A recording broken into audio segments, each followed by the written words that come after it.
पर्यन्तां वन्दे गुरुपरम्पराम्।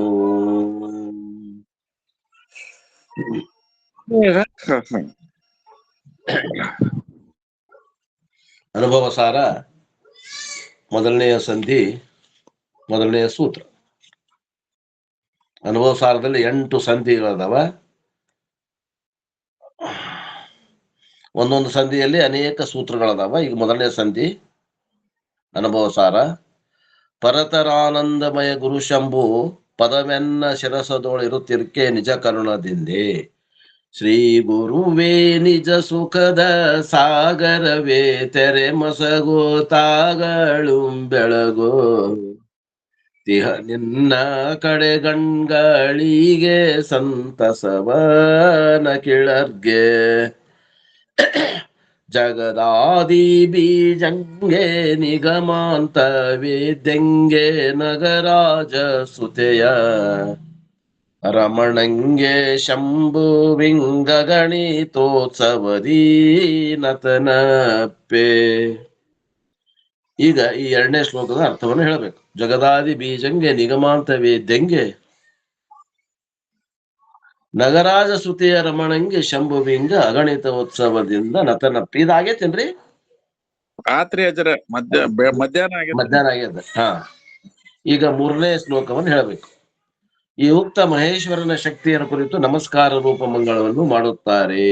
ಈಗ ಮಹೇಶ್ವರನ ಶಕ್ತಿ ಏನದ ಮಾಯಾ, ಆ ಮಾಯಾ ಶಕ್ತಿಯನ್ನು ಕುರಿತು ಈಗ ಮಂಗಳವನ್ನ ಮಾಡ್ತಾರೆ. ಸರ್ವಂಗೆ ಸರ್ವಜ್ಞ ಸರ್ವೇಶ ಸರ್ವಾತ್ಮ ಸರ್ವಶಕ್ತಿತ್ವ ಬಹುದಾರ ಬಲದಿಂದ ಸರ್ವ ಮಂಗಳಿಗೆ ನತನಪೆ. ಆರ ಬಲದಿಂದ, ಯಾರ ಬಲದಿಂದ? ಶರ್ವಂಗೆ, ಶರ್ವ ಅಂದ್ರ ಪರಮಾತ್ಮನಿಗೆ, ಶರ್ವ ಅಂದ್ರ ಪರಮಾತ್ಮ ಅಂತ ಅರ್ಥ. ಪರಮಾತ್ಮನಿಗೆ ಸರ್ವಜ್ಞ, ಎಲ್ಲ ಅರಿವುತನವು, ಸರ್ವೇಶ ಎಲ್ಲವನ್ನು ಆಳುವುದು, ಸರ್ವಾತ್ಮ ಎಲ್ಲ ಜೀವನ ಸ್ವರೂಪವಾಗಿರುವುದು, ಸರ್ವಶಕ್ತಿತ್ವ ಇಚ್ಛಾದಿ ಶಕ್ತಿಗಳಿಂದ ಕೂಡಿಕೊಂಡಿರುವುದು ಸಹಜ ಆಯ್ತೋ. ಯಾರಿಗೆ ಸಾಧ್ಯ ಆಗ್ತಿದು? ಆ ದೇವಿ ಇಲ್ಲಂದ್ರೆ ಪರಮಾತ್ಮ ಸರ್ವಜ್ಞನೂ ಆಗ್ತಿದ್ದಿಲ್ಲ, ಅವ ಸರ್ವಜ್ಞ ಸರ್ವೇಶನೂ ಆಗ್ತಿದ್ದಿಲ್ಲ, ಸರ್ವಾತ್ಮನೂ ಆಗ್ತಿದ್ದಿಲ್ಲ, ಸರ್ವಶಕ್ತಿತ್ವನೂ ಆಗ್ತಿದ್ದಿಲ್ಲ. ಆ ಮಾಯೆ ಕೂಡಿದ್ದಕ್ಕ ಅವಾಗ ಇಷ್ಟೆಲ್ಲ ಅವಾಗ ಗುಣಗಳು ಬಂದು, ಮಾಯೆ ಕೂಡಿದಾಗ ಅವ ಸರ್ವೇಶ ಆದ. ಆಯಿತು. ಅಂತಹ ಆ ಸರ್ವ ಮಂಗಳಿಗೆ, ಆ ಪಾರ್ವತಿ ದೇವಿಗೆ ನಾನು ನತನು ಅಂದ್ರೆ ನಮಸ್ಕಾರ ಮಾಡುವಾತನು ಅಪ್ಪೆ ಆಗುತ್ತೇನೆ. ಸರಳದ, ಹೊಸಬ್ರ ಸ್ವಲ್ಪ ವಜ್ಜೆ ಅನಿಸ್ಬೋದು, ಸ್ವಲ್ಪ ರೂಢ ಮಾಡ್ಕೊಂಡ್ರೆ ಸರಳದ ನೋಡ್ರಿ. ತಾತ್ಪರ್ಯ ಹೇಳ್ತಾರ ಅಪ್ಪೋರು. ಭೂತ ವರ್ತಮಾನ ಭವಿಷ್ಯ ಈ 3 ಕಾಲಗಳಲ್ಲಿ ಆಗುವ ಹೋಗುವ ಸರ್ವ ಪದಾರ್ಥಗಳ ಜ್ಞಾನವು ಸರ್ವಜ್ಞತ್ವವೆಂದು ಹೇಳಿಸಿಕೊಳ್ತದೆ. ಸರ್ವಜ್ಞತ್ವ ಅಂದ್ರೆ ಇದ್ರ ಬ್ಯಾಪಾಟ್ ಮಾಡ್ಬೇಕು ನೀವು. ಭೂತ ವರ್ತಮಾನ ಭವಿಷ್ಯ ಈ 3 ಕಾಲಗಳಲ್ಲಿ ಆಗುವ ಹೋಗುವ ಸರ್ವ ಪದಾರ್ಥಗಳ ಜ್ಞಾನಕ್ಕೆ ಸರ್ವಜ್ಞತ್ವವೆಂದು ಹೇಳುತ್ತಾರೆ. ಈಶ್ವರನಿಂದ ಹುಟ್ಟಿಸಲ್ಪಟ್ಟ ಆಕಾಶಾದಿ ಭೂಮಿಯೇ ಕಡೆಯಾದ ಈ ಜಗತ್ತನ್ನು ಬೇರೊಂದು ರೀತಿಯಿಂದ ಮಾಡುವುದಕ್ಕೆ ಯಾರೂ ಸಮರ್ಥರಲ್ಲ. ತಸ್ಮಾತ್ವಾ ಏತಸ್ಮಾತ್ ಆತ್ಮನ ಆಕಾಶ ಸಂಭೂತಃ. ಆಕಾಶಾತ್ ವಾಯು, ವಾಯುರಗ್ನಿ, ಅಗ್ನಿ ಆಪಃ, ಅಭ್ಯ ಪೃಥ್ವಿ, ಪೃಥ್ವ್ಯಾ ತನ್ನಂ ಅನ್ನಾತ್ ಪುರುಷಃ. ಈ ಉತ್ಪತ್ತಿಯನ್ನ ಸೃಷ್ಟಿ ಹೇಳ್ತದೆ. ಆಕಾಶ ಮೊದಲು ಮಾಡಿಕೊಂಡು ಭೂಮಿಗೆ ಕಡೆಯಾದಂತ ಉತ್ಪತ್ತಿ, ಜಗತ್ತಿನ ಉತ್ಪತ್ತಿ ಬೇರೊಂದು ರೀತಿಯಿಂದ ಮಾಡೋದಕ್ಕೆ ಯಾರು ಸಮರ್ಥರಲ್ಲ. ಈಗ ಏನು ಮಾಡ್ಯಾನಲ್ಲ ಭಗವಂತ, ಯಾವ ರೀತಿಯಿಂದ ಮಾಡ್ಯಾನ್ರಿ ಭಗವಂತ? ಯಾರು ಹೇಳ್ತೀರಿ? ಭಗವಂತ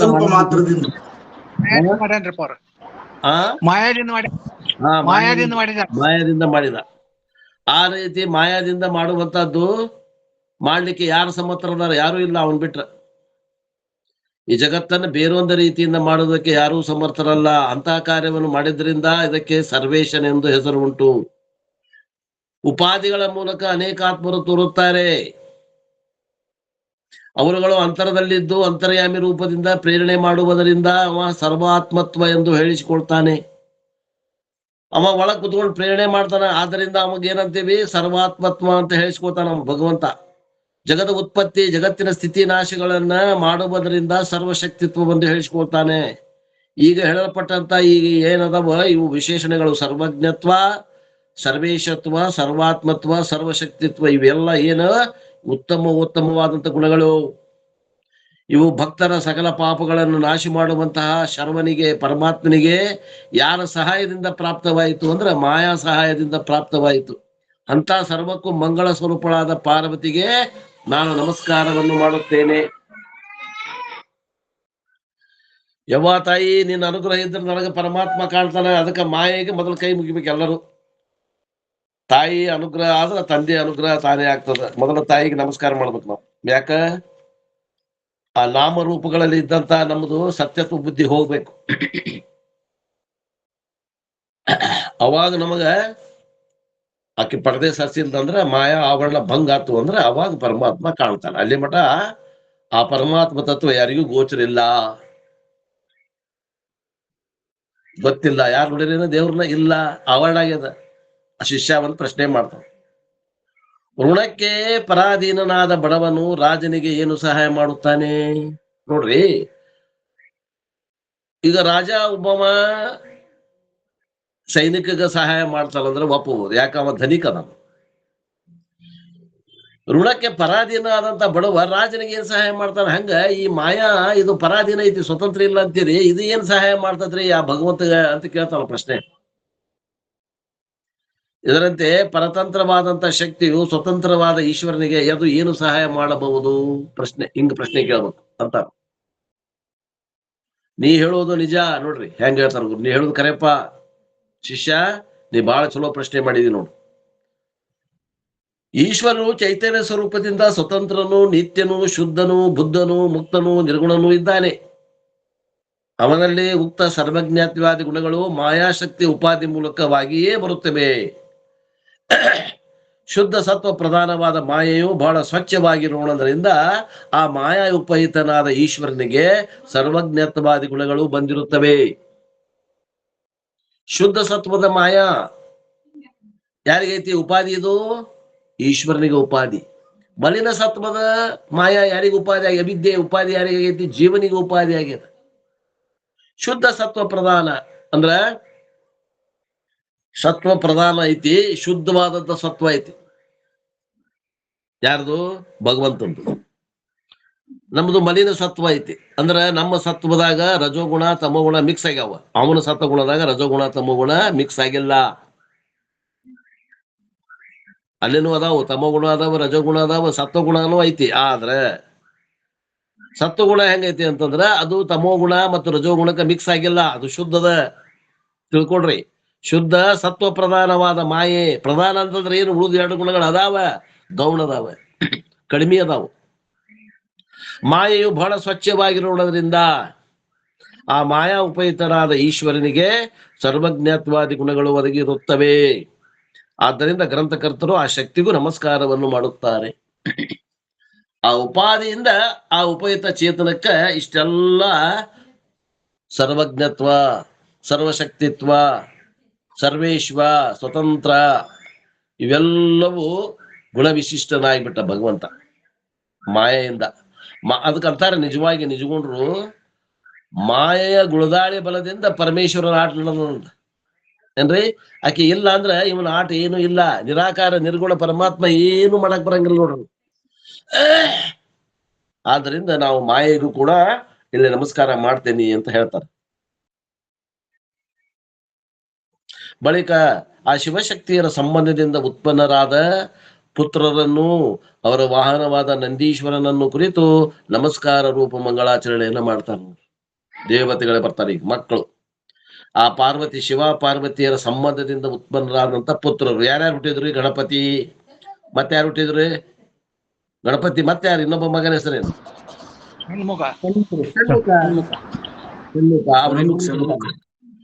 ಸುಬ್ರಹ್ಮಣ್ಯ. ಗಣಪತಿಗೆ ಮತ್ತೊಮ್ಮೆ ಸೇನಾದಿ ಪಂಗೊಮ್ಮೆ ವೀರೇಶಂ, ಒಮ್ಮೆ ನಂದೀಶ್ವರಂಗೊಮ್ಮೆ ನಾನ್ವಲಿದೋ ನತನಪೇ. ಗ್ರಂಥಕರ್ತನಾದ ನಾನು ಅಂದ್ರೆ ನಿಜಗುಣ ಶಿವಯೋಗಿಗಳು ಅಂತಾರ, ಒಂದು ಸಾರಿ ನಾನು ಗಣೇಶ್ ಗಜಾನನಿಗೆ ಏನ್ ಮಾಡ್ತೇನೆ, ಶರಣಾಗತಿ ಮಾಡ್ತೇನೆ, ನಮಸ್ಕಾರ ಮಾಡ್ತೇನೆ. ಮತ್ತೊಂದರೆ ಸೇನಾಧಿಪಂಗ್ ಅಂದ್ರೆ ಷಣ್ಮುಖನಾದಂತ ಸೇನಾಧಿಪತಿ, ಆ ಷಣ್ಮುಖನಿಗೆ ನಮಸ್ಕಾರ ಮಾಡ್ತೀನಿ. ಇನ್ನೊಮ್ಮೆ ಯಾರಿಗೆ ಮಾಡ್ತೀನಿ, ನಂದೀಶ್ವರನಿಗೆ.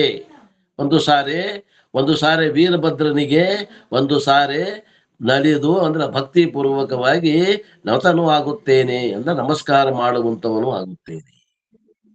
ತಾತ್ಪರ್ಯ ಹೇಳ್ತಾರೆ ನೋಡ್ರಿ, ಅಲ್ಲೇ ತಾನು ಮಾಡತಕ್ಕಂಥ ಗ್ರಂಥಕ್ಕೆ ಯಾವ ವಿಘ್ನಗಳು ಬಾರದಿರಲಿ ಎಂದು ತಿಳಿದುಕೊಂಡು ವಿಘ್ನ ನಿವಾರಕನಾದ ಗಣಪತಿಯನ್ನು ಕುರಿತು ಒಂದು ಸಾರೆ ಭಕ್ತಿಯಿಂದ ನಮಸ್ಕಾರ ಮಾಡುತ್ತೇನೆ. ಅನಂತರ ತಾನು ಬರೆಯತಕ್ಕಂಥ ಶ್ರುತಿ ತಾತ್ಪರ್ಯ ರೂಪ ಗ್ರಂಥಾರ್ಥಕ್ಕೆ ದೇವಸೇನೆಗೆ ನಾಯಕನಾದ ಷಣ್ಮುಖನನ್ನು ಸಹಾಯಕವಾಗಲೆಂದು ಅವನಿಗೂ ಕೂಡ ಒಂದು ಸಾರೆ ಭಕ್ತಿಯಿಂದ ನೆನೆಸುತ್ತೇನೆ. ಬಳಿಕ ತಾನು ಬರೆಯತಕ್ಕ ಅದ್ವೈತ ರೂಪ ಅರ್ಥಕ್ಕೆ ಪ್ರತಿಪಕ್ಷವಾದ ದ್ವೈತ ರೂಪಾರ್ಥವು ಬಂದರೆ ಅದನ್ನು ಸಂಹಾರ ಮಾಡಲೆಂದು ವೀರಭದ್ರನಿಗೂ ಕೂಡ ಒಂದು ಸಾರೆ ನಮಸ್ಕಾರ ಸುರುತ್ತೇನೆ. ಮತ್ತು ಬರೆಯತಕ್ಕ ಅರ್ಥಗಳನ್ನು ಅಂತಃಕರಣದಲ್ಲಿ ಧರಿಸಿಕೊಂಡಿರುವ ಸಾಮರ್ಥ್ಯವನ್ನು ಕರುಣಿಸಲಿ ಎಂದು ಆ ಶಿವಶಕ್ತಿಯರನ್ನು ಹೊತ್ತುಕೊಂಡಿರುವಂತಹ ಧರ್ಮ ರೂಪದ ನಂದೀಶ್ವರನನ್ನು ಕುರಿತು ಒಂದು ಸಾರೆ ಭಕ್ತಿಯಿಂದ ನಮಿಸುತ್ತೇನೆ. ದೇವತೆಗಳನ್ನ ಈಗ ನಮಸಾಕತ್ತರು, ಗಣೇಶ, ಷಣ್ಮುಖ, ನಂದೀಶ್ವರ ಮತ್ತು ವೀರಭದ್ರ. 4 ಮಂದಿಗೆ 4 ಉದ್ದೇಶದಿಂದ ಅವರಿಗೂ ನಮಸ್ಕಾರ ಮಾಡ್ತಾರೆ. ಗ್ರಂಥ ಸರಿಯಾಗಿ ಸಮಾಪ್ತಿ ಆಗಬೇಕು. ಮತ್ತೆ ಶಿಷ್ಯ ಪ್ರಶ್ನೆ ಮಾಡ್ತಾರೆ, ಈಗ ಹೇಳಲ್ಪಟ್ಟದ ಗಣಪತಿ ಮೊದಲಾದವರು ಸಾಕಾರ ಮೂರ್ತಿ ಏನೋ ಆಗಿರುವರೋ ಅಥವಾ ನಿರಾಕಾರವಾಗಿದ್ದಾರೋ? ಅವರು ಸಾಕಾರವಾಗಿದ್ದರೆ ಪ್ರತ್ಯಕ್ಷವಾಗಿ ನಮಗೆಲ್ಲರಿಗೂ ತೋರ್ಬೇಕು, ನಿರಾಕಾರವಾಗಿದ್ದರೆ ಅವ್ರಿಗೆ ಹೇಳಿದಂತ ಸಾಮರ್ಥ್ಯ ಅವ್ರಿಗೆ ಹೇಗೆ ಬಂತು?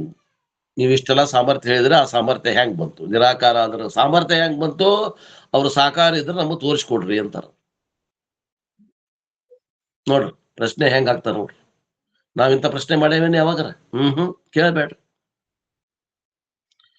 ಉತ್ತರ ಹೇಳ್ತಾರ ಗುರುಗಳು, ಲಕ್ಷ ಕೊಟ್ಟು ಕೇಳ್ರಿ.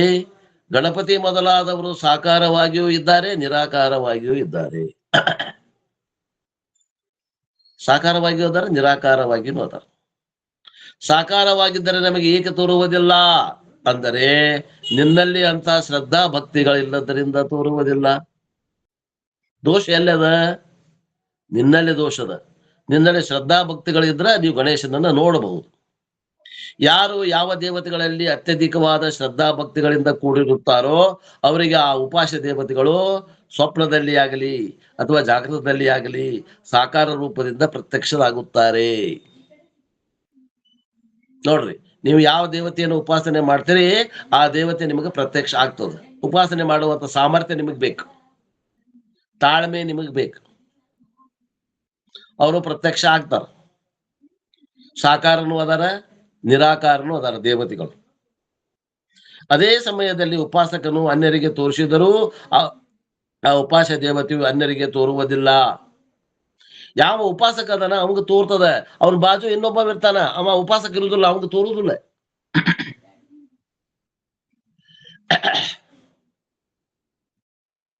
ಕನಕದಾಸರಿಗೆ ಪರಮಾತ್ಮ ನಾಯಿ ರೂಪದಾಗ ತೋರಿದ, ಆ ಉಳಿದ ಶಿಷ್ಯರಿಗೆ ತೋರ್ಲಿಲ್ಲ. ನೋಡ್ರಿ ಕನಕದಾಸ ಸಿನಿಮಾವನ್ನ ನೋಡ್ರಿ, ಡೈರೆಕ್ಟರ್ ಬಹಳ ಚಂದ ತಗೊಂಡಾರ. ಆ ನಾಯಿ ಒಳಗ ಪರಮಾತ್ಮ ಕಾಣ್ತಾನ, ಕನಕದಾಸರಿಗೆ ಉಳಿದವ್ರಿಗೆ ನಾಯಿ ಕಾಣ್ತದ.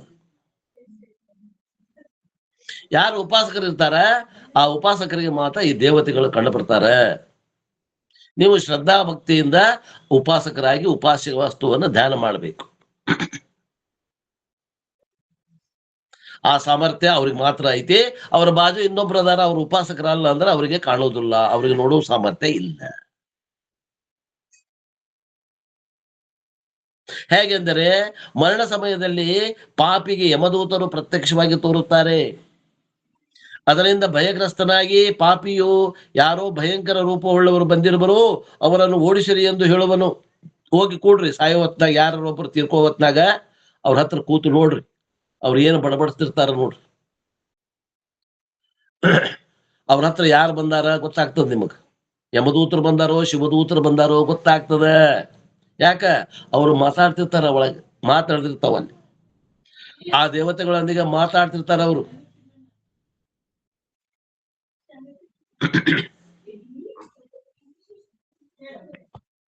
ದಾಟು ಅನ್ನುವಂಥದ್ದು ಎಸ್.ಎಲ್. ಭೈರಪ್ಪನವ್ರದ್ದು ಒಂದು ಕಾದಂಬರಿ ಅದ, ಓದ್ರಿ. ಅದ್ರಾಗನು ಅವರು ರೂಪಕ ಅಲಂಕಾರ ಮಾಡಿ ಆ ಬಹಳ ಚಂದ ಈ ವಿಷಯವನ್ನ ಹೇಳ್ಕೊಂತ ಹೋಗ್ಯಾರ. ಅಥವಾ ಯಾರ ಮರಣ ಸಮಯದಾಗ ಅವ್ರ ಹತ್ರ ಸಮೀಪ ಇದ್ದವ್ರಿಗೆ ಇವೆಲ್ಲ ಗೊತ್ತಾಗ್ತವೆ. ಮರಣದ ಸಮಯದಲ್ಲಿ ಪಾಪಿಗೆ ಯಮದೂತರು ಪ್ರತ್ಯಕ್ಷವಾಗಿ ತೋರ್ತಾರೆ. ಆದ್ದರಿಂದ ಅವರು ಭಯಗ್ರಸ್ತರಾಗಿ ಏನ್ ಮಾಡ್ತಾರ, ಯಾರೋ ಭಯಂಕರ ರೂಪವುಳ್ಳವರು ಬಂದಿದ್ದಾರೆ, ಅವರು ಓಡಿಸ್ರಿ ಅಂತ ಹೇಳುವುದು ನಿಮಗೆ ಕೇಳ್ತೀರಿ ನೀವು.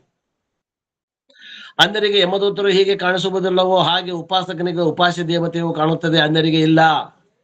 ಆ ಸಾಯುವತ್ನಾಗ ಯಮದೂತರು ಬಂದ್ರು ಶಿವದೂತರು ಬಂದ್ರು ಅನ್ನೋದು ಸಾಯುವಂತ ವ್ಯಕ್ತಿಗೆ ಕಾಣ್ತಾರೆ, ಉಳಿದವ್ರಿಗೆ ಕಾಣೋದಿಲ್ಲ. ಎಲ್ಲರಿಗೂ ಪ್ರತ್ಯಕ್ಷವಾಗಿ ಕಾಣುವಂತ ಉಪಾಸ್ಯ ಮೂರ್ತಿಯನ್ನು ಮಣ್ಣು, ಕಲ್ಲು, ಬೆಳ್ಳಿ, ಬಂಗಾರ ಮೊದಲಾದಗಳಿಂದ ಮಾಡಿಸಿ ಇದರಿಟ್ಟು ಉಪಾಸನಾ ಸೌಕರ್ಯಕ್ಕಾಗಿ ಮಾಡುತ್ತಾರೆ. ಅವರಿಗೆ ಅವಕ್ಕನುಸಾರವಾಗಿ ಫಲವು ಪ್ರಾಪ್ತವಾಗುತ್ತದೆ. ಇನ್ನು ಎಲ್ಲರಿಗೂ ಕಾಣಬೇಕಂದ್ರೆ ಏನ್ ಮಾಡ್ತಾರೆ ಅಂದ್ರೆ, ಒಂದು ಪಡಿಯಚ್ಚ ಹಾಕಿ ಮೂರ್ತಿ ತಯಾರು ಮಾಡಿ ಆ ಮೂರ್ತಿ ಪೂಜೆಯನ್ನ ಮಾಡ್ತಾರ. ಮಣ್ಣಿಂದರ ಮಾಡ್ತಾರ, ಕಲ್ಲಿನಾಗರ ಕೆತ್ತಾರ, ಬೆಳ್ಳಿ ಒಳಗರ ಮಾಡ್ತಾರ, ಬಂಗಾರದಾಗರ ಮಾಡ್ತಾರ. ಇಟ್ಟು ಅವನು ಉಪಾಸನಾ ಸೌಕರ್ಯಕ್ಕಾಗಿ ಪೂಜೆ ಮಾಡ್ತಾರ. ಅವ್ರಿಗೆ ಅವಕ್ಕೆ ಅನುಸಾರವಾಗಿ ಅವ್ರ ಉಪಾಸನೆಗೆ ಅನುಸಾರವಾಗಿ ಫಲಪ್ರಾಪ್ತಿ ಆಗ್ತದೆ. ಯಾವ ದೋಷವೂ ಇಲ್ಲ. ಉಪಾಸ್ಯ ದೇವತೆಗಳು ಬೇಕಾದ ಕಾಲಕ್ಕೆ ಬೇಕಾದ ರೂಪಗಳನ್ನು ಧಾರಣ ಮಾಡುವ ಸಾಮರ್ಥ್ಯ ಉಂಟು.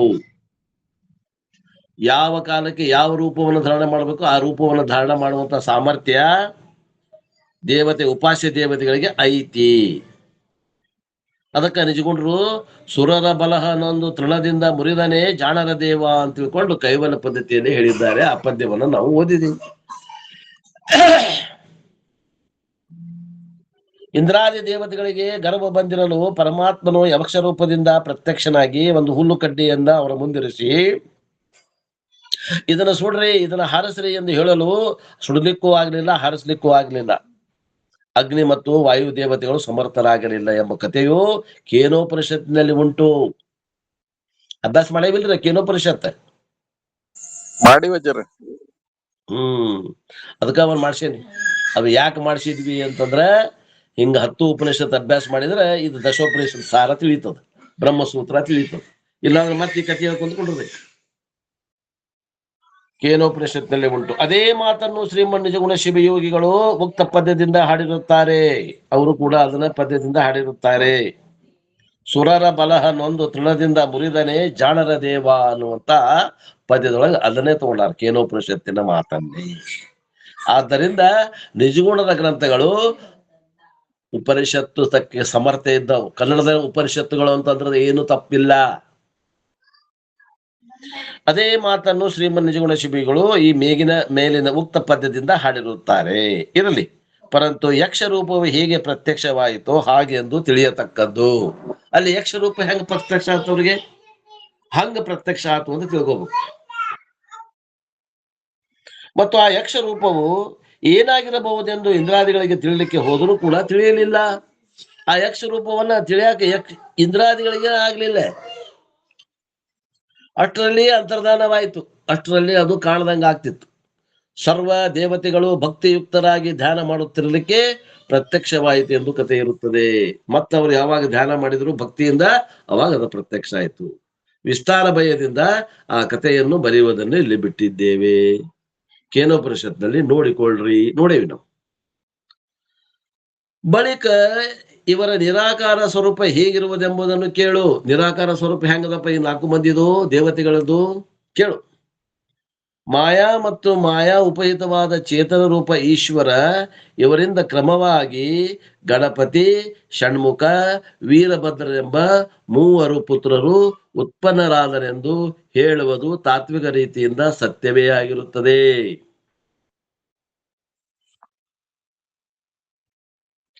ಮಾಯಾ ಮತ್ತು ಮಾಯಾ ಉಪಹಿತವಾದ ಚೇತನ ರೂಪ ಈಶ್ವರ ಇವರಿಂದ ಕ್ರಮವಾಗಿ ಗಣಪತಿ, ಷಣ್ಮುಖ, ವೀರಭದ್ರ ಎಂಬ 3 ಪುತ್ರರು ಉತ್ಪನ್ನರಾದರೆಂದು ಹೇಳುವುದು ತಾತ್ವಿಕ ದೃಷ್ಟಿಯಿಂದ ಸತ್ಯವಾಗಿರುತ್ತದೆ. ಅದು ಹೇಗೆಂದರೆ, ಮಾಯೆಯಲ್ಲಿ 3 ಗುಣಗಳಿವೆ: ಸತ್ವ, ರಜಸ್ಸು, ತಮಸ್ಸು. ಸತ್ವಗುಣ ಉಪಹಿತವಾದ ಚೈತನ್ಯಕ್ಕೆ ಗಣಪತಿಯ ಅಧಿಷ್ಠಾನದ.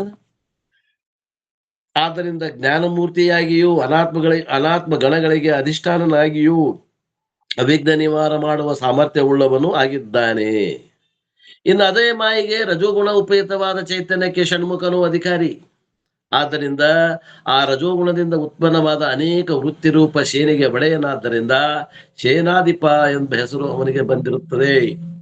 ಅದರಂತೆ ತಮೋಗುಣ ಉಪಯುಕ್ತವಾದ ಚೈತನ್ಯವೇ ವೀರಭದ್ರನು. ಆದ್ದರಿಂದ ಆ ತಮೋಗುಣ ಉಪಾದಿಯಿಂದ ಸಂಹಾರ ಮಾಡುವಂತಹ ಸಾಮರ್ಥ್ಯವುಳ್ಳವನು ಆಗಿದ್ದಾನೆ ವೀರಭದ್ರನು. ಇಲ್ಲಿ ವೇದ ಆಗಮೋಕ್ತ ಮೋಕ್ಷ ಧರ್ಮವೇ ನಂದೀಶ್ವರನೆಂದು ಹೇಳಬಹುದು. ವೇದಗಳಲ್ಲಿ ಹೇಳಿದಂತ, ಆಗಮದಲ್ಲಿ ಹೇಳಿದಂತ, ವೇದ ಅಂದ್ರೆ ಒಂದ, ಆಗಮ ಅಂದ್ರು ಒಂದ, ಅವುಗಳಲ್ಲಿ ಹೇಳಿದಂತ ಉಕ್ತ ಅಂದ್ರೆ ಅವುಗಳಲ್ಲಿ ಹೇಳಿದಂತ ಮೋಕ್ಷ ಧರ್ಮವೇ ನಂದೀಶ್ವರನೆಂದು ಹೇಳಬಹುದು. ಯಾಕಂದ್ರೆ ಆ ಧರ್ಮವು ಆ ಪ್ರವೃತ್ತಿಯನ್ನು ಬಿಡಿಸಿ ಪರಮಾತ್ಮಗಳಿಗೆ ನಿವೃತ್ತಿ ಮುಖ ಚೆನ್ನಾಗಿ ಮಾಡಿಸುತ್ತದೆ. ಅಂತಹ ಜಗತ್ತನ್ನು ಧರಿಸುವುದರಿಂದ ಧರ್ಮವೆಂಬ ಹೆಸರು ಬಂದಿದೆ. ಆ ಧರ್ಮವು ಅಂತಃಕರಣ ಶುದ್ಧಿಯನ್ನು ಮಾಡಿ ಪರಮಾತ್ಮನಲ್ಲಿ ಭಕ್ತಿಯನ್ನು ಹುಟ್ಟಿಸುತ್ತದೆ. ಅದೇ ಕಾರಣದಿಂದ ಪ್ರತಿಯೊಂದು ದೇವಾಲಯದಲ್ಲಿ ನಂದಿಯು ಈಶ್ವರನ ಕಡೆಗೆ ಮುಖವಾಗಿಯೇ ಕೂಡಿಸುವ ವಾಡಿಕೆಯಾದರೂ ಉಂಟು. ಆದ್ದರಿಂದ ಅಂತ ಧರ್ಮರೂಪ ನಂದಿಯನ್ನು ಕುರಿತು ಮಂಗಲವನ್ನು ಮಾಡಿರುತ್ತಾರೆ. ಧರ್ಮ ಅಂತಂದ್ರ ಈ ಪ್ರವೃತ್ತಿ ರೂಪವನ್ನ ಬಿಡಿಸಿ ನಿವೃತ್ತಿ ರೂಪ ಮುಖ. ಈಗ ನಮ್ದು ಪ್ರವೃತ್ತಿ ಆಯ್ತು, ನಿವೃತ್ತಿ ಆಯ್ತು, ನೋಡ್ರಿ ವಿಚಾರ ಮಾಡ್ರಿ.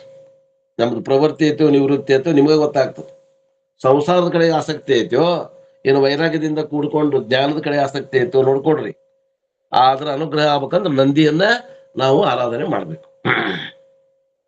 ಆದ್ದರಿಂದ ಈ 4 ದೇವತೆಗಳಿಗೆ ಸತ್ವ, ರಜಸ್ಸು, ತಮಸ್ಸು ಕ್ರಮವಾಗಿ ಗಣಪತಿ, ಆಮ್ಯಾಗಿಂದ ದಂಡಾಧಿಪತಿ ಆದಂತ ಷಣ್ಮುಖ, ಆಮ್ಯಾಗ ಇನ್ನೊಬ್ಬವ ಕ್ರಮವಾಗಿ ಸತ್ವ, ರಜಸ್ಸು, ತಮಸ್ಸಿನ ಉಪಹಿತ ಚೇತನ ಯಾರು? ವೀರಭದ್ರ.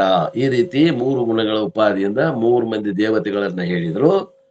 ಆ ನಂತರ ಧರ್ಮ ಅನ್ನುವಂತ ದೃಷ್ಟಿಯಿಂದ ನಂದೀಶ್ವರನಿಗೆ ಹೇಳಿದ್ರು. ಅದು ಏನಪ್ಪಾ ಅಂತಂದ್ರ ನಮ್ದು ಪ್ರವೃತ್ತಿ ಯಾರಿರ್ಬೇಕು ಅಂದ್ರೆ ನಿವೃತ್ತಿ ಮಾರ್ಗದಾಗ ಆಗೈತಿಪ್ಪ ಅಂತಂದ್ರ ನಂದೀಶ್ವರನ ಅನುಗ್ರಹ ನಮಗ ಆಗೈತಿ ಅಂತ ಅರ್ಥ. ಶಿಷ್ಯ ಮತ್ತೊಂದು ಪ್ರಶ್ನೆ ಮಾಡ್ತಾನೆ. ಒಂದೊಂದು ದೇವತೆಯನ್ನು ಕುರಿತು ಒಂದೊಂದು ಸಾರಿ ನಮಸ್ಕಾರ ಮಾಡಿದ್ರು ಅನೇಕ ಸಾರಿ ಮಾಡುವುದರಿಂದ ಹಾನಿ ಏನು? ಒಮ್ಮೆ ಮಾಡ್ತೀನಿ ಅಂತಾರಲ್ಲ, ಯಾಕ ಅನೇಕ ಸಲ ಯಾಕೆ ಮಾಡ್ಲಿಲ್ಲ? ಅದಕ್ಕೆ ಚಂದ ಉತ್ತರ ಕೊಡ್ತಾರೆ ನೋಡ್ರಿ. ಒಂದೊಂದು ಸಾರಿ ನಮನ ಮಾಡುವುದರಿಂದ ಉಕ್ತ ಫಲವನ್ನು ಅವರು ಆಶೀರ್ವಾದ ಕೊಡುತ್ತಾರೆ. ಆದ್ದರಿಂದ ಮಂಗಲ ಕರ್ತರು ಸಂತುಷ್ಟರಾದ್ದರಿಂದ ಅನೇಕ ಸಾರಿ ಮಾಡಲಿಲ್ಲ. ಅಥವಾ ಒಮ್ಮೆ ನಮಸ್ಕಾರ ಮಾಡುವುದರಿಂದ ತಮ್ಮ ಸಾಮರ್ಥ್ಯ ರೂಪ ಫಲವನ್ನು ಕೊಟ್ಟರು. ಮತ್ತೊಮ್ಮೆ ನಾನು ನಮಸ್ಕಾರ ಮಾಡಿದರೆ ಈ ಭಕ್ತನಿಗೆ ಇನ್ನೇನು ಕೊಡಬೇಕು ಎಂಬ ಚಿಂತೆ ಉತ್ಪನ್ನವಾಗುತ್ತದೆ.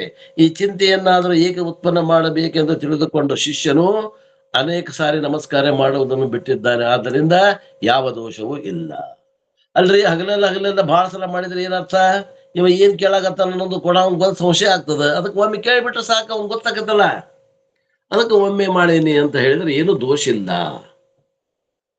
ಇನ್ನ ಮುಂದಿನ ಪದ್ಯಕ್ಕೆ ಆ ಪರಮಾತ್ಮನೊಡನಿರುವ ಪ್ರಮಥ ಗಣಗಳನ್ನು ಕುರಿತು ನಮಸ್ಕಾರ ರೂಪ ಮಂಗಳವನ್ನು ಮಾಡುತ್ತಾರೆ. ನೋಡ್ರಿ ಎಷ್ಟು ಭಕ್ತಿ ಅದ. ನಾವು ಬರೇ ಬ್ರಹ್ಮ ಅಂತೀವಿ, ಎಲ್ಲಾ ದೇವತೆಗಳನ್ನ ತಗೊಂಡ್ರು ನಿಜಗೊಂಡ್ರು. ಈ ಪರಮಾತ್ಮನೊಡನೆ ಪ್ರಥಮ ಗಣದಲ್ಲಿ ಮೊದಲನೇ ಬೆಂಚ್ನಲ್ಲಿ ಕುಂಡಿರುವಂತಹ ದೇವತೆಗಳಿಗೆ ಈ ನಮಸ್ಕಾರ ರೂಪ ಮಂಗಳವನ್ನು ಹೇಳ್ತಾರೆ ನೋಡ್ರಿ. ಅಂದಿಂದೋ ಮುಂದೆ ಬಿಡದೆಂದೆಂದು ನಿಜ ಭಕ್ತಿ ಇಂದೀಶನೊಡನೆ ಬೆರದು ಸುಖಮೀರ್ಪ ಗಣ ವೃಂದ ಮಂ ಕೂರ್ತೋ ನತನಪೇ. ಅಂದು ಅಂದ್ರ ಭೂತಕಾಲ, ಇಂದು ಅಂದ್ರ ವರ್ತಮಾನ ಕಾಲ, ಮುಂದೆ ಅಂದ್ರ ಭವಿಷ್ಯತ್ ಕಾಲ, ಎಂದೆಂದು ಅಂದ್ರೆ ಯಾವಾಗಲು, ಬಿಡದೆ ಅಂದ್ರೆ ವಿಯೋಗವಾಗದೆ, ನಿಜ ಭಕ್ತಿಯಿಂದ ಅಂದ್ರೆ ಅನನ್ಯ ಪ್ರೇಮಾತ್ಮಕ ಲಕ್ಷಣವುಳ್ಳದ್ದ.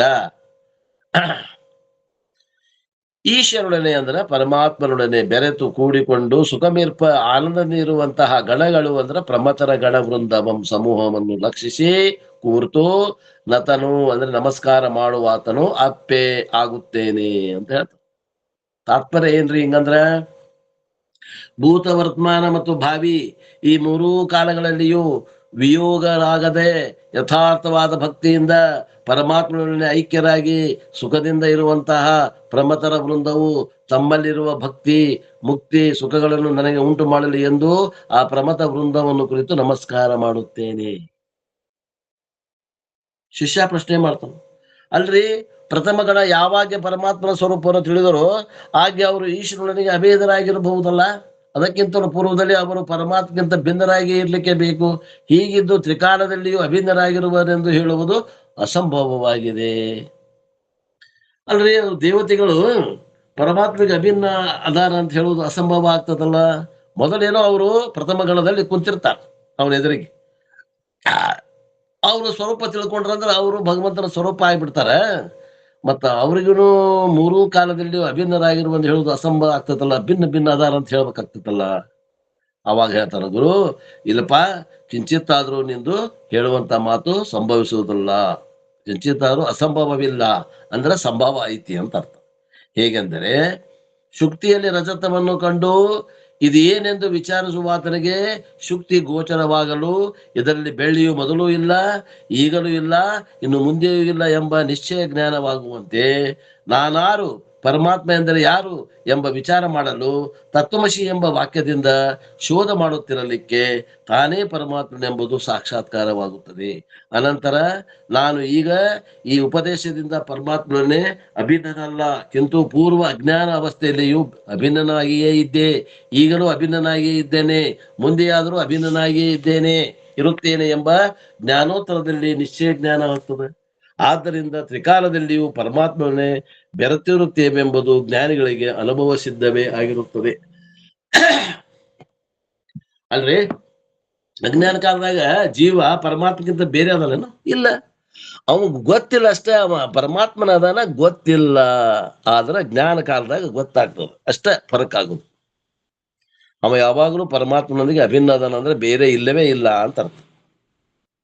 ಅಷ್ಟು ಹೇಳಿದ್ಮ್ಯಾಗ ಶಿಷ್ಯ ಮತ್ ಪ್ರಶ್ನೆ ಮಾಡ್ತಾನ, ತಾವು ಜ್ಞಾನದಿಂದ ಪರಮಾತ್ಮನೇ ಐಕ್ಯವನ್ನು ಹೇಳಿದ್ರಿ, ಆದರೆ ಗ್ರಂಥಕರ್ತರು ಭಕ್ತಿಯಿಂದ ಎಂಬ ಪದವನ್ನು ಪ್ರಯೋಗಿಸಿದ್ದಾರೆ ಅಂದ ಮೇಲೆ ವಿರೋಧ ಬರಲೇನು ಅಂತ ಕೇಳ್ತಾರ. ಅಲ್ರಿ ಭಕ್ತಿಯಿಂದ ಅಭೇದ ಹೇಳಾಗತ್ತಾರ, ನೀವರ ಜ್ಞಾನದಿಂದ ಹೇಳಾಗತ್ತೀರಿ, ಏನು ಭಕ್ತಿ ಮತ್ತು ಜ್ಞಾನಕ್ಕೆ ಮತ್ತೆ ವ್ಯತ್ಯಾಸ ಆತಲ್ಲ. ಜ್ಞಾನದಿಂದ ನೀವು ಐಕ್ಯವನ್ನು ಹೇಳಿದ್ರಿ ಇಷ್ಟೊತ್ತನ, ಭಕ್ತಿಯಿಂದ ಐಕ್ಯ ಹೇಳಿರಲ್ಲ, ಮತ್ತಲ್ಲಿ ಭಕ್ತಿಯಿಂದ ಹೇಳ್ಯಾರಲ್ಲ ಅಂತ ಅವರು ಪ್ರಶ್ನೆ ಮಾಡ್ತಾನೆ.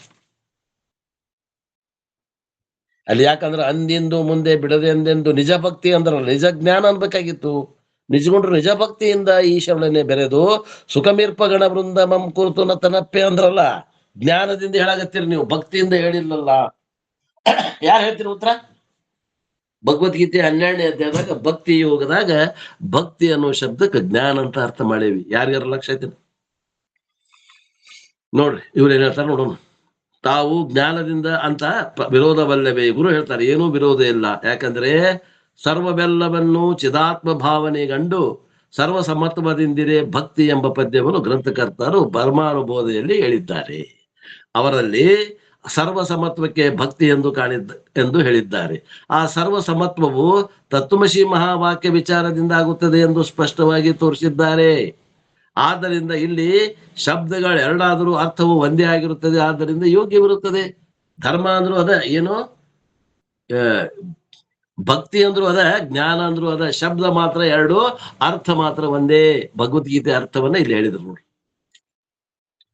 ಶಿಷ್ಯ ಹೇಳ್ತಾನ, ಮುಖ್ಯನಾದ ಈಶ್ವರನಿಗೆ ನಮಸ್ಕಾರ ಮಾಡಿದರೆ ಸಾಕು, ಅವನ ಅನುಯಾಯಿಗಳಾದ ಪ್ರಮತರಿಗೆ ನಮಸ್ಕಾರ ಮಾಡೋಣದ್ರಿಂದ ಪ್ರಯೋಜನವೇನು? ಈಶ್ವರಿಗೆ ಒಬ್ಬ ಮಾಡಿದ್ರೆ ಸಾಕಾಗಿತ್ತಲ್ಲ, ಈ ಪ್ರಥಮ ಗಣಗಳಿಗೆಲ್ಲ ಪೂಜೆ ಯಾಕೆ ಮಾಡಾಕತ್ತಾರ? ಅವ್ರಿಗೆಲ್ಲ ನತನಪ್ಪೆ ಅಂತ ಮಾಡಾಕತ್ತಾರ ಯಾಕ?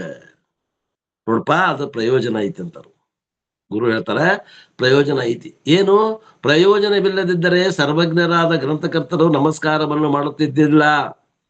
ಹೇಗೆಂದರೆ ದೇವರ ಬಲವನ್ನು ಬಯಸುವವನು ಪೂಜಾರಿಯ ಒಲವನ್ನು ಮೊದಲು ಬಯಸುವಂತೆ, ರಾಜನ ದರ್ಶನದ ಅಪೇಕ್ಷೆಗೊಳ್ಳುವನು ಮೊದಲು ದ್ವಾರಪಾಲಕರ ಸಹವಾಸನು ಅವಶ್ಯವಾಗಿ ಮಾಡುವಂತೆ, ಪರಮಾತ್ಮನ ಸಾಕ್ಷಾತ್ಕಾರವನ್ನು ಅಪೇಕ್ಷೆ ಮಾಡುವವನು ಮೊದಲು ಪ್ರಮತರ ಕೃಪೆಯನ್ನು ಸಂಪಾದಿಸಿಕೊಳ್ಳಲಿಕ್ಕೆ ಬೇಕು.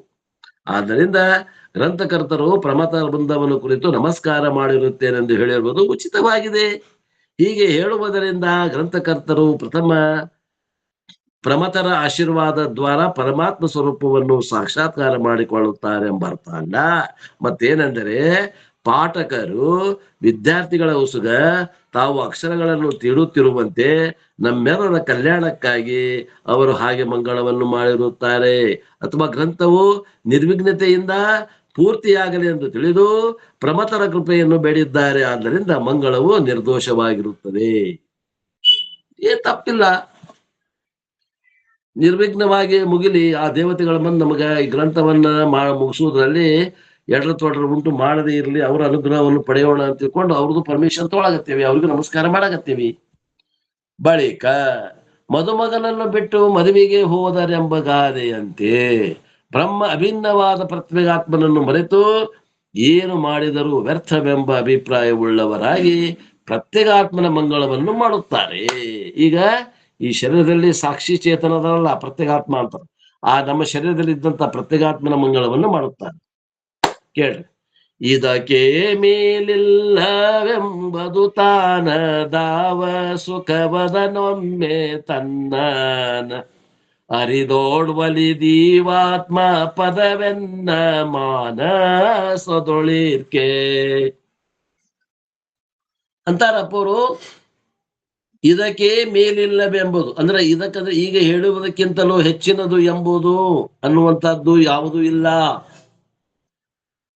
ಹಾಗನ್ನುವುದು ಅದೇ ಆವ ಸುಖದ ಯಾವ ಬ್ರಹ್ಮಾನಂದ ಉಂಟೋ ಅದನ್ನು, ಆ ಬ್ರಹ್ಮಾನಂದವನ್ನು ಒಮ್ಮೆ ಅಂದ್ರೆ ಒಂದು ಸಾರೆ ತನ್ನನ್ನು ತಾನಾರೆಂಬುದನ್ನು ಅರಿದೊಡೆ ತಿಳಿದರೆ ಅದು ಒಂದು ಪ್ರೀತಿಯಿಂದ ಈವ ಕೊಡುವಂಥದ್ದು. ಆತ್ಮಪದವು ಆತ್ಮನ ಸ್ವರೂಪವು ನನ್ನ ಮಾನಸದಲ್ಲಿ ಇರಲಿ. ಏನಂತಾರ್ರಿ ಅವರು? ಈಗ ಹೇಳುವುದಕ್ಕಿಂತಲೂ ಹೆಚ್ಚಿನದು. ಈ ಹೇಳುವುದಕ್ಕಿಂತ ಹೆಚ್ಚಿನದು ಯಾವುದೂ ಇರುವುದಿಲ್ಲ.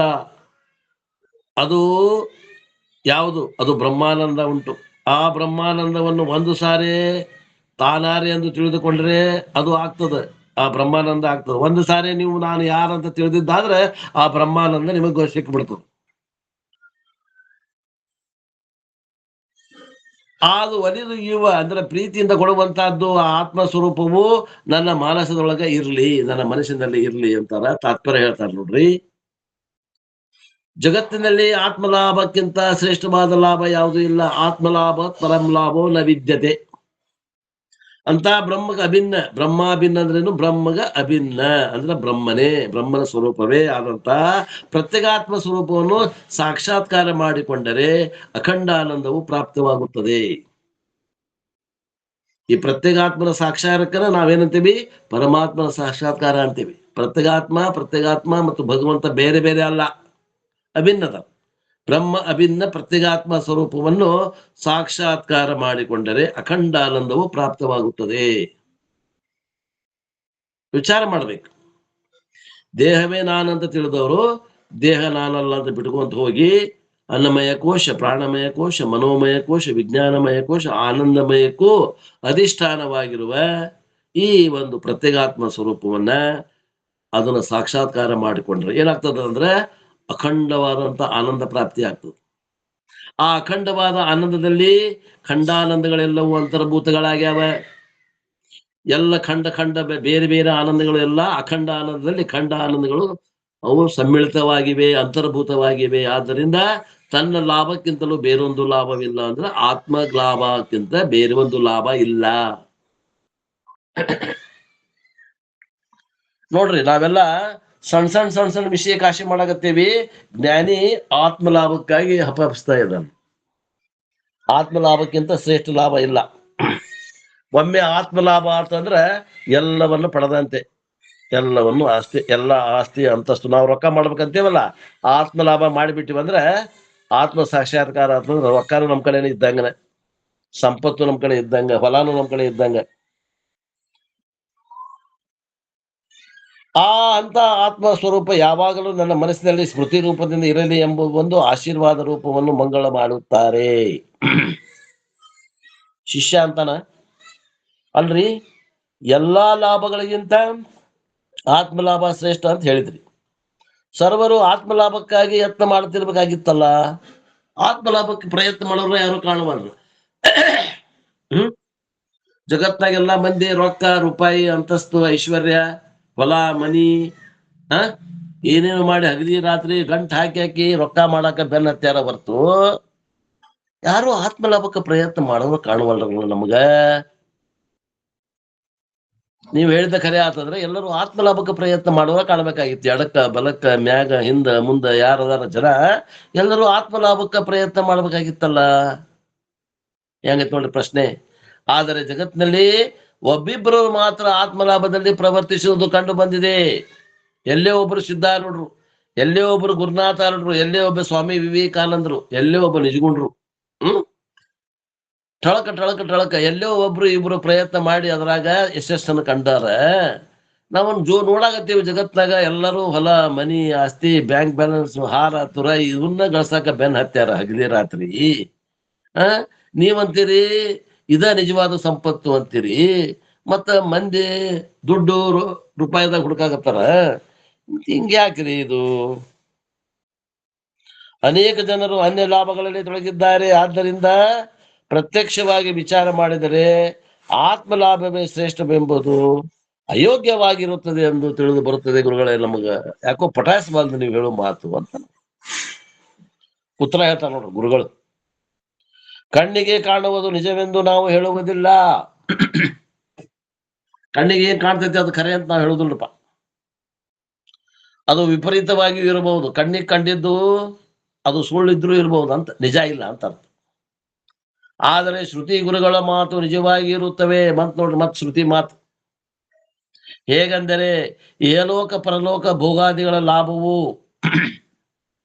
ಸಾತಿಶಯ ಅನಿತ್ಯದ್ವಾದಿ ದೋಷಗಳಿಂದ ಕೂಡಿದೆ. ಈ ಲೋಕದ ಸುಖ ಮತ್ತು ಪರಲೋಕದ ಸುಖಗಳು ಹೆಂಗದಾವ ಅಂದ್ರ ಸಾತಿಶಯ ಅಂದ್ರ ಎಷ್ಟು ಅತಿಶಯ ಮಾಡ್ಕೋತೀವಿ, ಇನ್ನೂ ಬೇಕು ಅನಿಸ್ತದೆ, ಸಾಕು ಅನಿಸೋದಿಲ್ಲ ಸಾತಿಶಯ. ಅನಿತ್ಯ ಇವತ್ತಿದ್ದು ನಾಳೆ ಕಳೆದು ಹೋಗ್ತಾವ, ಅನಿತ್ಯಾದಿ ದೋಷಗಳಿಂದ ಕೂಡ್ಯಾವು. ನಿರತಿಶಯ ಅಂದ್ರೆ ಏನರ್ಥ? ಅತಿಶಯ ಅಂದ್ರೆ ಇವತ್ತು ಎಷ್ಟು ಕೇಳ್ತೀವಿ ಅದಕ್ಕಿಂತ ನಾಳೆ ಹೆಚ್ಚಿಗೆ ಕೇಳ್ತೀವಿ. ನಿರತಿಶಯ ಅಂದ್ರೆ ಒಮ್ಮೆ ಸಿಕ್ತಂದ್ರ ಸಾಕು, ತೃಪ್ತಿ ಆಗ್ಬೇಕು. ನಿರತಿಶಯ ಅಂದ್ರೆ ತೃಪ್ತಿ, ಒಮ್ಮೆ ಸಿಕ್ಕರೆ ಸಾಕು, ತೃಪ್ತಿ ಆಗ್ಬೇಕು. ಇವತ್ತು 100 ಕೇಳಿದ 100 ಸಿಕ್ತಂದ್ರೆ 1000 ರೂಪಾಯಿ ಕೇಳ್ತೀವಿ ನಾಳೆ, ಇದು ಏನದ? ಸಾತಿಶಯ. ನಿರತಿಶಯ ಅಂದ್ರೆ ಏನ? ಇವತ್ತು ಏನ್ ಸಿಕ್ತಲ್ಲ ಸಮಾಧಾನ, ಪೂರ್ಣ ಸಮಾಧಾನ. ಹಂಗಾಗು ನಿರತಿಶಯವಾದ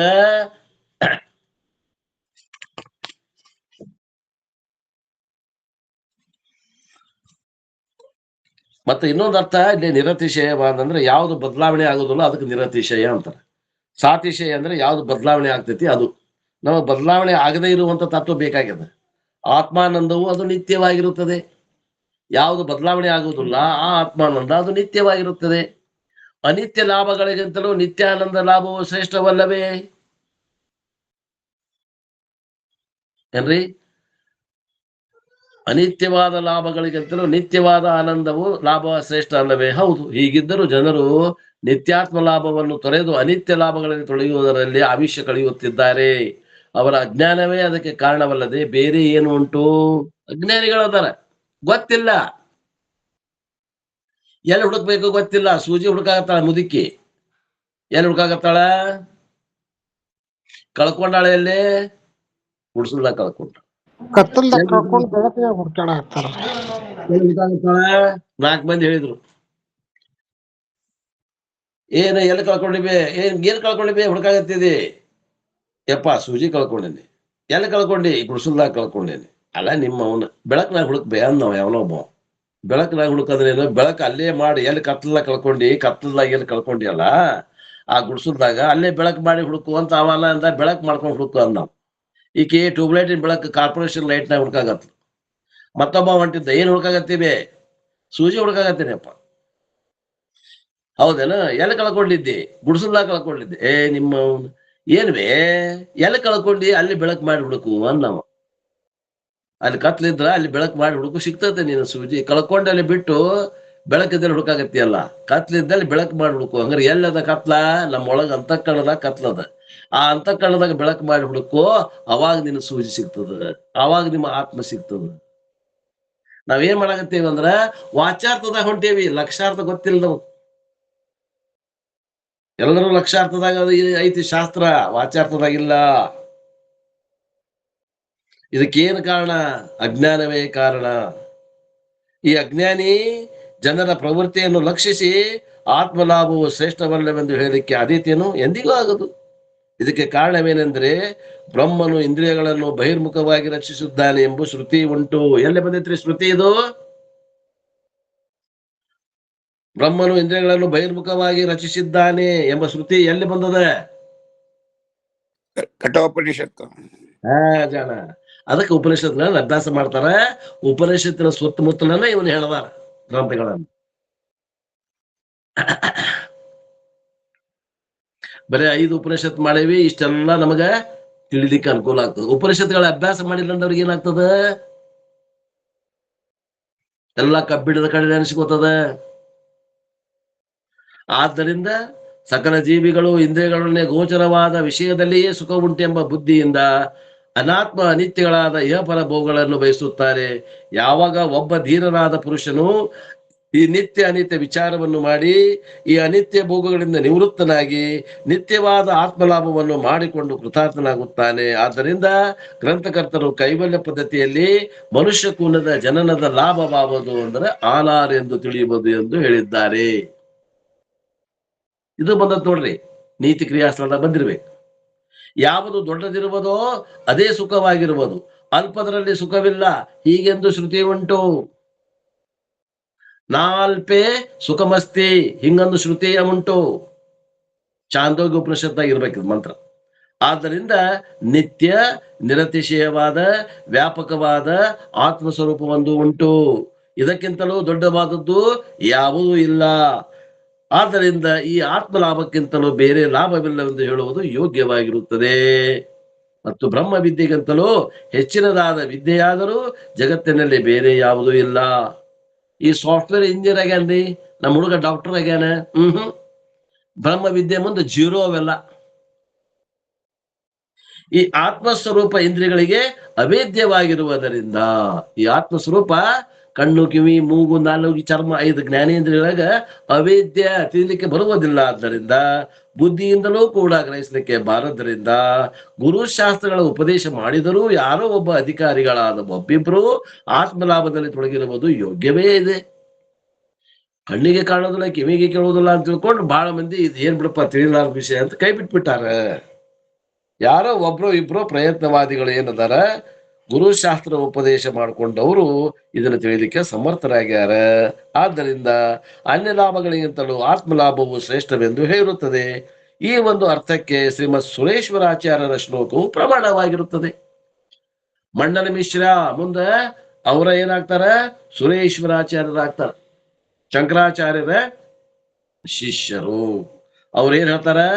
ಆತ್ಮಲಾಭತ್ ಪರಂ ಲಾಭೋ ನಾಸ್ತಿ ಮುನಯೋಹೋ ವಿದುಹು ತಲ್ಲಾಭಾರ್ಥಂ ಕವಿಸ್ತೌತಿ ಸ್ವಾತ್ಮಾನಂ ಪರಮೇಶ್ವರಂ ಅಂತ ಅವರು ಶ್ಲೋಕ ಪ್ರಮಾಣ ಪೂರ್ವಕ ಸುರೇಶ್ವರಾಚಾರ್ಯ ಶ್ಲೋಕವನ್ನು ಪ್ರಮಾಣ ಕೊಡ್ತಾರೆ.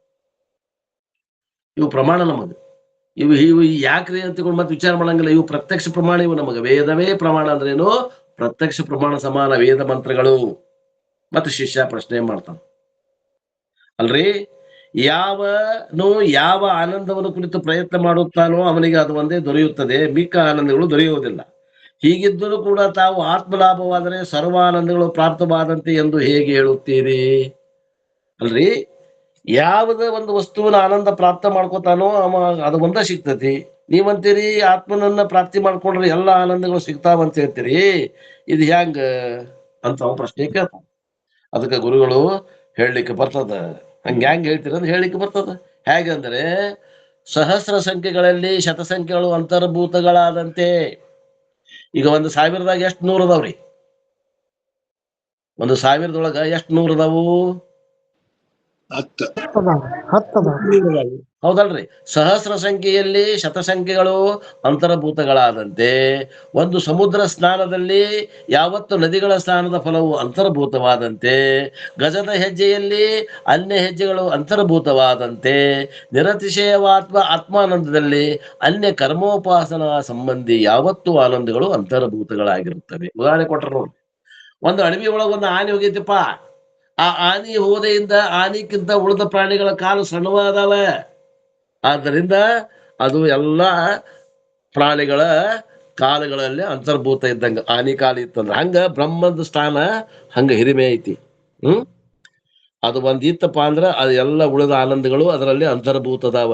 ಒಟ್ಟು 8 ಆನಂದಗಳು ಅಂತ ಹೇಳ್ತಾರ. ವಿದ್ಯಾನಂದ ಶ್ರೇಷ್ಠ ಅಂತ ಹೇಳ್ತಾರ. ಆ ವಿದ್ಯಾನಂದದಲ್ಲಿ ಉಳಿದ ಎಲ್ಲ 7 ಆನಂದಗಳು ಸೇರ್ಕೊಂಡಾವ.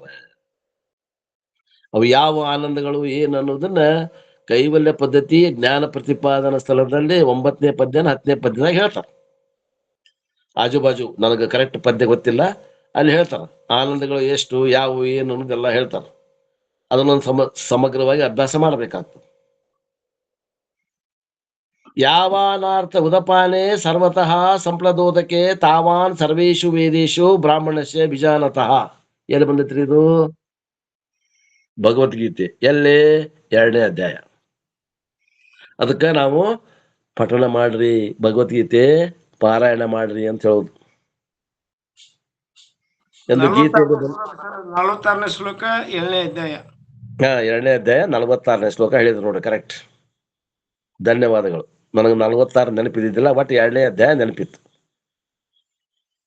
ಈ ಒಂದು ವಿಷಯವನ್ನು ಮುಂದೆ ನಿಮಗೆ ಪ್ರಸಂಗಾನುಸಾರ ವಿಸ್ತರಿಸುತ್ತೇನೆ ಅಂತಾರ ಅಪ್ಪೋರು. ಪ್ರಸಂಗಾನುಸಾರ ಹೇಳ್ತೇನೆ, ಈಗ ಹೇಳ್ಕೊಂತ ಕುಂಡ್ರೋದಿಲ್ಲ. ಆದ್ದರಿಂದ ಯಾವತ್ತು ಲಾಭಗಳಿಗಿಂತ ಆತ್ಮಲಾಭವು ಅಧಿಕವಾಗಿರುತ್ತದೆ. ಅಂತ ಬ್ರಹ್ಮ ಅಭಿನ್ನವಾದ ಪ್ರತ್ಯೇಗಾತ್ಮನ ಸ್ವರೂಪ ಯಾವಾಗಲೂ ನನ್ನ ಮನಸ್ಸಿನಲ್ಲಿ ಶ್ರುತಿ ರೂಪದಿಂದ ಇರಲಿ ಎಂಬುದಾಗಿ ಗ್ರಂಥಕರ್ತರು ಮಾಡುವ ಮಂಗಳವು ನಿರ್ದೋಷವಾಗಿದೆ. ಈ ಗ್ರಂಥ ರಚನೆ ಮಾಡಬೇಕಾದ್ರೆ ನನ್ನ ಸ್ವರೂಪ ಕಡೆ ಲಕ್ಷ್ಯ ಯಾವಾಗಲೂ ಇರ್ಲಿ. ನನಗ ಆ ಪ್ರತ್ಯೇಗಾತ್ಮನ ಕುರಿತು ನನಗೆ ಲಕ್ಷ್ಯ ಯಾವಾಗಲೂ ಇರ್ಲಿ ಅನ್ನುವಂತ ಮಾತನ್ನ ಇಲ್ಲೇ ಹೇಳಿದ್ದು ಯೋಗ್ಯದಪ್ಪ ಅಂದಾಗ ಶಿಷ್ಯ ಇನ್ನೊಂದು ಪ್ರಶ್ನೆ ಮಾಡ್ತಾನೆ ಕೊನೆಗೆ. ಏನಪ್ಪಾ ಅಂತಂದ್ರ, ಅನ್ಯ ಗ್ರಂಥಗಳಲ್ಲಿ ದೇವತಾ ಮಂಗಳವನ್ನು ಮಾತ್ರ ಮಾಡಿರುತ್ತಾರೆ, ಆತ್ಮ ಮಂಗಳ ಮಾಡಿಲ್ಲ. ಇದು ಸಂಪ್ರದಾಯಕ್ಕೆ ವಿರೋಧ ಆತ್ ನಿಮ್ಮದು. ಆತ್ಮ ಮಂಗಳ ಅಂದ್ರೆ ನಿಮ್ಮದು ನೀವ ಹೊಗಳಿಕೊಂಡಂಗಾತು. ದೇವತೆಗಳಿಗೆ ನಮಸ್ಕಾರ ಮಾಡಿ ಕೈ ಬಿಡಬೇಕಾಗಿತ್ತು. ಇದು ಏನದ ಯೋಗ್ಯ ಅಲ್ಲ. ನೀವು ಆತ್ಮನ ಮಂಗಳ ಮಾಡಿದ್ರೆ ಅದು ಉಪಯೋಗ ಇಲ್ಲ, ಅದು ಸಂಪ್ರದಾಯಕ್ಕೆ ವಿರೋಧ ಆತು ಅಂತ ಯಾರಾದ್ರು ಅಂತಾರ ಗುರುಗಳು. ಅದಕ್ಕಾಗಿಯೇ ನಿನಗೆ ಆತ್ಮ ಲಾಭಕ್ಕಿಂತ ಬೇರೆ ಲಾಭವಿಲ್ಲ ಎಂಬ ಶ್ಲೋಕವನ್ನು ಉದಾಹರಿಸಿ ಕೊಟ್ಟಿದ್ದೇನೆ.